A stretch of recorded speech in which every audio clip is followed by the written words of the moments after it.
Welcome to the Warrior Path, your number one source of wisdom and insight. Today we will tell you a story about one of the most brutal, yet accomplished warrior in history. Filled with fire and determination, and eliminated many of his opposers in his path of destruction, we will tell you a story about the fierce Genghis Khan. Genghis Khan, born in 1162 in modern-day Mongolia, was a warrior and ruler who would go on to become one of the most powerful and influential leaders in history. His birth name was Temujin, and he was the son of a Mongol chieftain. As a child, he faced many hardships, including the death of his father and the betrayal of his own tribe. Despite these challenges, Temujin was determined to succeed and reunite the Mongol tribes under one rule. He formed alliances and defeated rival tribes, gradually expanding his territory and building a powerful army. Once he had successfully united the tribes, Genghis Khan set his sights on larger conquests. He led his armies on campaigns against neighboring kingdoms, using a combination of brutal tactics and strategic planning. His army was highly disciplined and organized, with strict punishments for disobedience. Genghis Khan himself was a skilled commander, able to adapt to different terrains and enemy tactics. Notoriously known for his brutality in war, cemented him as one of the most brutal leaders the world has ever known. Thus, one of his most infamous tactics was the feigned retreat, in which his army would appear to be retreating, luring the enemy into a false sense of security before turning around and attacking with full force. This tactic allowed Genghis Khan to defeat larger and more powerful armies. Scorched earth policy and psychological warfare was another tactic used by Genghis Khan to capitalize on his rule. Genghis used the scorched earth policy, in which his army would destroy all resources in their path, leaving nothing for their enemies to use.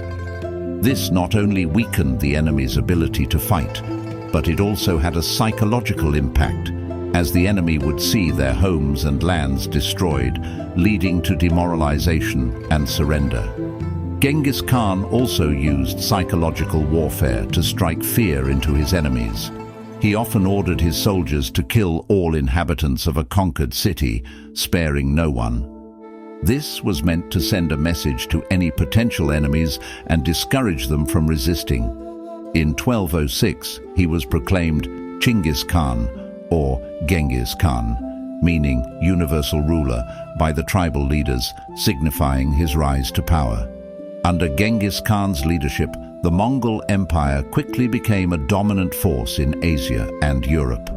He was a brilliant military strategist, using innovative tactics, such as organized and disciplined troops, to conquer vast territories.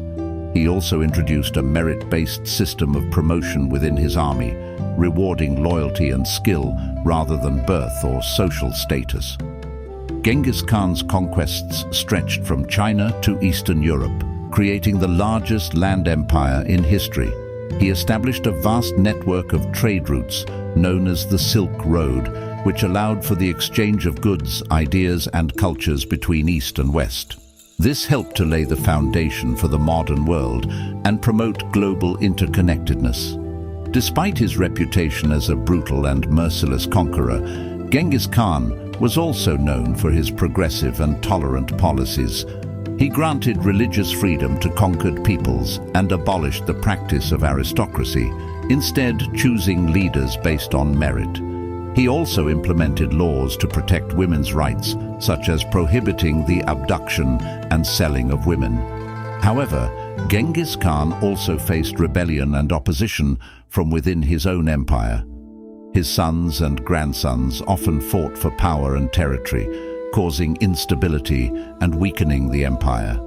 When Genghis Khan died in 1227, he left behind a vast empire, but it was not yet a unified and stable one. After his death, Genghis Khan's empire continued to expand under the leadership of his sons and grandsons. They conquered more territories, including the Song dynasty in China, and continued to promote trade and cultural exchange. However, in the late 13th century, the empire began to decline due to internal power struggles and external invasions. At the peak of the Mongols' invasion, studies estimate that the Mongols killed between 30 to 40 million people, resulting in 11% of the world's population of that time. As time went on, the Mongol Empire eventually split into 4 separate khanates ruled by Genghis Khan's descendants. These included the Yuan dynasty in China, the Golden Horde in Russia, the Chagatai Khanate in Central Asia, and the Ilkhanate in Persia.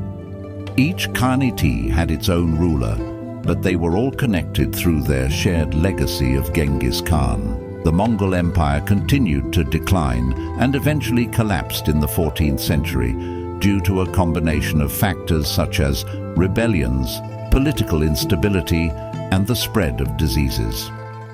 However, the impact of Genghis Khan on world history cannot be understated. His legacy lives on in the various cultures and societies influenced by the Mongol Empire, and his name is still remembered and revered today. Studies show that Genghis Khan's DNA is in 0.5% of the male population in the world, or roughly 16 million descendants living today.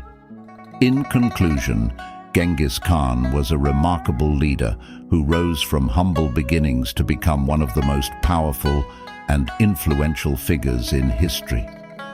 His military conquests, policies, and promotion of trade and cultural exchange shaped the world as we know it today. Though his empire did not last, his impact on global history is undeniable, solidifying his place as one of the most remarkable and influential leaders of all time. Thank you so much for watching. If you found this video to be helpful, leave us a like, comment, and subscribe for more content. To extend our gratitude, we want to offer you a free ebook on positive life manifestation. The link is in the description below. As always, do yourself a favor and follow the warrior path on all platforms.